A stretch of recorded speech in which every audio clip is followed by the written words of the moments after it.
کے عظیم ترین فاتحین میں سکندر اعظم، چنگیز خان، صلاح الدین ایوبی اور امیر تیمور لنگ شامل ہیں، لیکن جب حقائق و فتوحات کا جائزہ لیا جائے تو ان تمام میں امیر تیمور ہی منفرد فاتح قرار پاتا ہے، کیونکہ سکندر اعظم اور چنگیز خان کو اپنے سے کمتر طاقتوں سے مقابلہ کرنا پڑا تھا، جبکہ امیر تیمور نے اپنے سے کئی گنا بڑی فوجوں اور مملکتوں کی شکست سے دوچار کیا تھا۔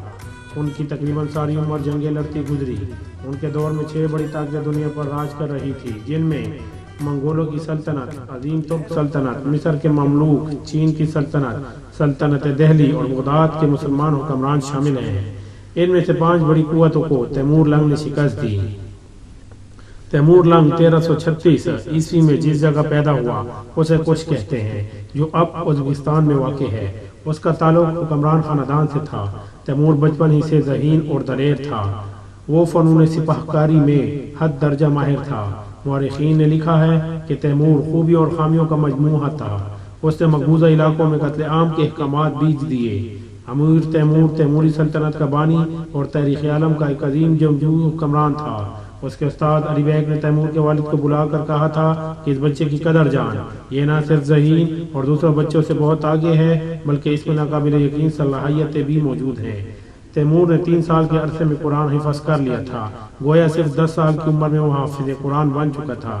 ایک اندازے کے مطابق تیمور نے اپنی زندگی میں 42 ملک یا علاقے فتح کیے۔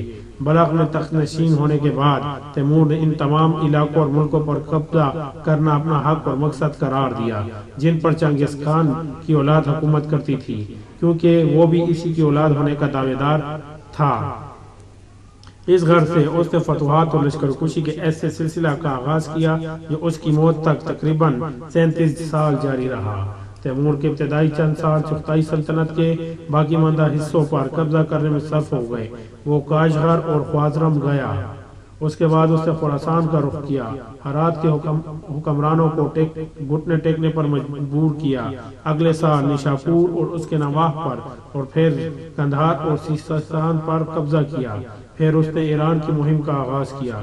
اس کے بعد وہ دہلی پہنچا۔ دہلی کو فتح کرنے کے بعد وہ میراٹھ گیا۔ 1399 عیسوی میں تیمور سمرقند سے اپنی آخری اور طویل ترین مہم پر روانہ ہوا۔ تبریز پہنچ کر اس نے سلطان مصر کے پاس سفیر بھیجے، جن کو قتل کر دیا گیا تھا۔ چنانچہ تیمور سلطان مصر کی سرکوبی کے لیے روانہ ہوا۔ حلب، حماس اور بلخ کو فتح کرتا ہوا دمشق پہنچا۔ اس کے بعد وہ بغداد آیا۔ اس نے سلطنت عثمانیہ پر لشکری کشی کی۔ بایزید اس وقت قسطنطینیہ یعنی کہ استنبول کے محاصرے میں مصروف تھا۔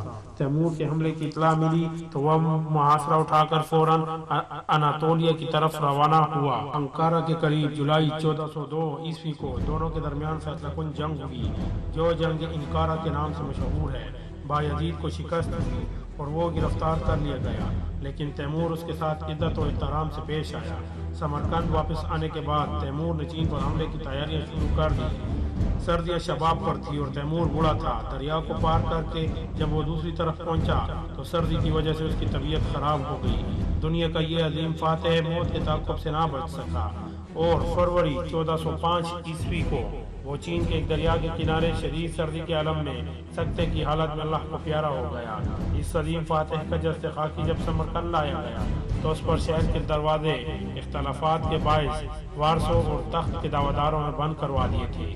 تاریخ کا یہ کیسا انوکھا انتقام اور تضاد تھا جو دعوت فکر دیتا ہے۔ تیمور کا خاندان کا دعویٰ تھا کہ وہ چنگیز خان کی اولاد سے تھا۔ فتوحات کی وسعت سے تیمور کا شمار سکندر اعظم اور چنگیز خان کے ساتھ دنیا کے 3 سب سے بڑے فاتح سپہ سالاروں میں ہوتا ہے۔ تیمور کی بحیثیت ایک سپہ سالار حیرت انگیز صلاحیتوں سے انکار نہیں کیا جا سکتا، لیکن اس نے اس خودداد صلاحیت سے جو کام لیا اس پر بھی تنقید ہوتی ہے، اور یہ بھی کہا جاتا ہے کہ اس کا مقصد ذاتی شہرت کا تھا۔ امید ہے دوستو کہ آپ کو یہ ویڈیو پسند آئی ہوگی۔ مزید اچھی اور دلچسپ ویڈیو دیکھنے کے لیے ہمارا چینل سبسکرائب کریں اور ویڈیو کو لائک اور شیئر کرنا نہ بھولیں۔ شکریہ۔